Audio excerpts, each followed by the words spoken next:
नमस्कार, आप देख रहे हैं भारत टाइम्स न्यूज और मैं हूं आपके साथ मानवी ठाकुर। शुरुआत करते हैं आज की खास खबरों के साथ। बहुसंख्यक हिंदुओं के देश भारत में हिंदुओं की पहली मांग गौरक्षा के विषय में कहने को तो हर राजनीतिक दल आजादी के पहले से ही गौरक्षा की बात कहता रहा है, पर आजादी के 78 वर्ष बीत जाने के बाद भी इस विषय में कोई केंद्रीय कानून नहीं बन सका, क्योंकि असल में कोई स्थापित दल ये चाहता ही नहीं। ये राजनीतिक इच्छा शक्ति का अभाव ही है जो भारत के संविधान की धारा 48 में गौ हत्या को प्रतिबंधित करने का प्रयास करने के लिए कहे जाने और भारत की बहुमत आबादी द्वारा निरंतर गौरक्षा की मांग किए जाने के बाद भी आज 78 साल बाद तक देश में गौरक्षा कानून नहीं बनाया जा सका।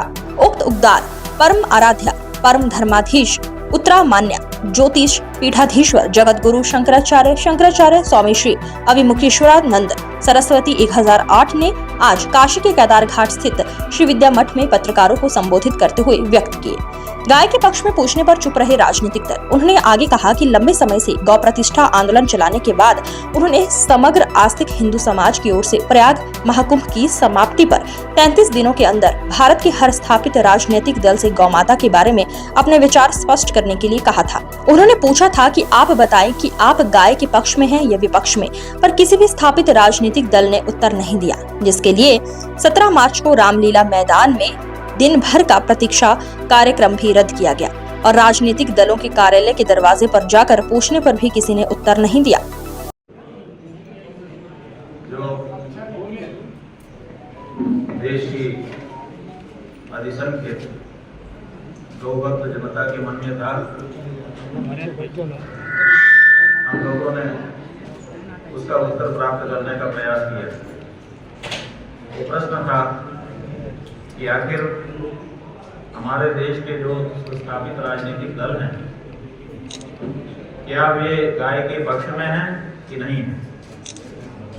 ये प्रश्न इसलिए उत्पन्न हुआ था क्योंकि जब बातें हम सुनते थे राजनीतिक दलों के और उनके नेताओं की, तो उसमें गाय के पक्ष में बातें कही जाती दिखाई देती थी, लेकिन जब गाय की रक्षा का प्रश्न सामने आता था तो कोई उसके लिए आगे आता हुआ दिखाई नहीं देता। आप इसी से अनुमान लगा सकते हैं कि स्वतंत्रता प्राप्ति के पूर्व से सनातन धर्मी गौ हत्या भारत में बंद हो, इसकी मांग करते रहे हैं। हाँ भैया बोलो। गुरु जी, गाय को सुरक्षित और राष्ट्रमाता घोषित करने के लिए काफी दिनों से प्रयासरत है। आज संकल्प भी लिया, क्या वो संकल्प है?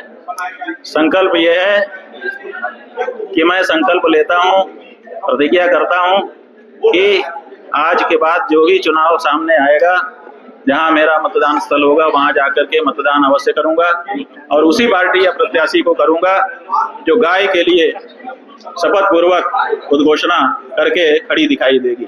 जो पार्टियां इस समय सुस्थापित हैं पूरे देश में, उनमें से कोई भी पार्टी ऐसी नहीं है जो गाय माता के लिए, गाय माता के पक्ष में खड़ी होती दिखाई दे।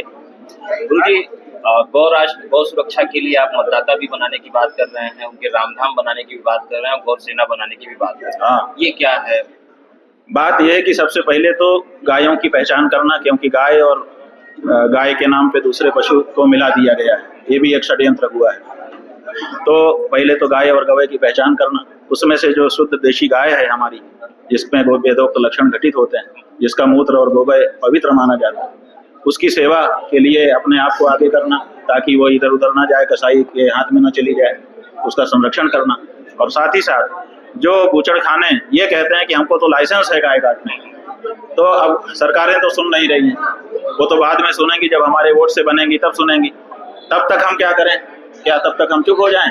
तो इसीलिए हम नोटिस देंगे, पहले गौ रक्षा सेना गठित करेंगे, कुछ जवानों को तैयार करेंगे कि हम आगे बढ़ेंगे हिम्मत से, और उसके बाद हम उनको नोटिस देंगे कि हमारी सेना तैयार है, हम आपके ऊपर धावा बोल सकते हैं। आप बाकी जो कर रहे हैं अभी हम उतना नहीं बोल रहे हैं, लेकिन हमारी जो रामा गाय है उसको काटना बंद करिए।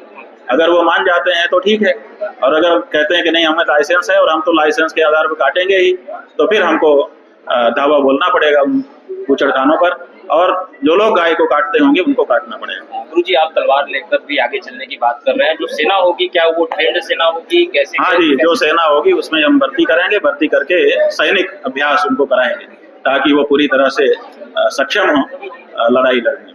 गुरुजी आपने ये भी कहा कि तलवार गाय काटने वाला तलवार से काटा जाएगा। हाँ ठीक है ना, तो नहीं काटा जाएगा। हम आपकी माँ को कोई काटता हो, आप क्या करोगे बताओ हमको? आपकी माँ को कटता देख पाओगे? नहीं देख पाओगे बंधु। अभी भले हाँ कह दो, लेकिन जब मौका आ जाएगा ना तो नहीं सह पाओगे। तो हम कैसे सह रहे हैं हम ही जानते हैं। बहुत बड़ा पत्थर रखे हैं छाती पे, इसलिए 78 साल से रखे हैं। ये नेता कर देगा, वो नेता कर देगा, ये पार्टी कर देगी, वो पार्टी कर देगी। नहीं कर रहे हैं तब हमको अब ये बोलना पड़ रहा है, तब हमको इसके लिए आगे आना पड़ रहा है। ये बात, और हमारे पूर्वजों ने ये किया है।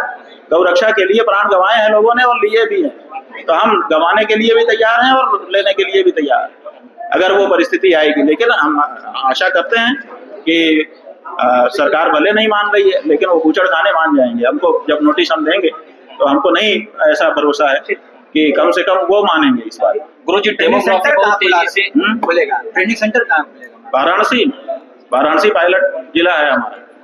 जो कुछ करेंगे गाय के बारे में पहले यही करेंगे, ताकि प्रधानमंत्री जी को भी पता चलता रहे और उनकी सरकार को भी पता चलता रहे। गुरुजी डेमोग्राफी बहुत आप लोगों के माध्यम से डेमोग्राफी बहुत तेजी से चेंज हो रही है। हिंदू की संख्या भी दिन प्रतिदिन। अरे भाई, डेमोग्राफी चेंज हो रही है तो क्या गलत हो रहा है?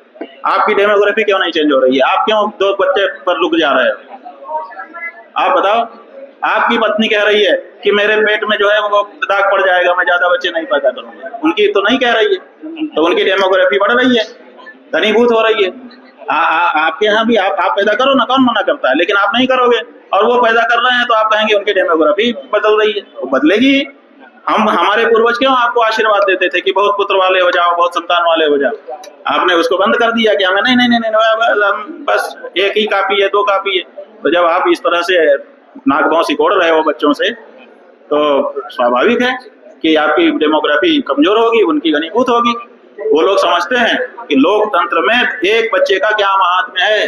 आप नहीं समझ रहे हो, और नहीं समझने का परिणाम आप ही को भोगना पड़ेगा। और किसको भोगना पड़ेगा बताओ?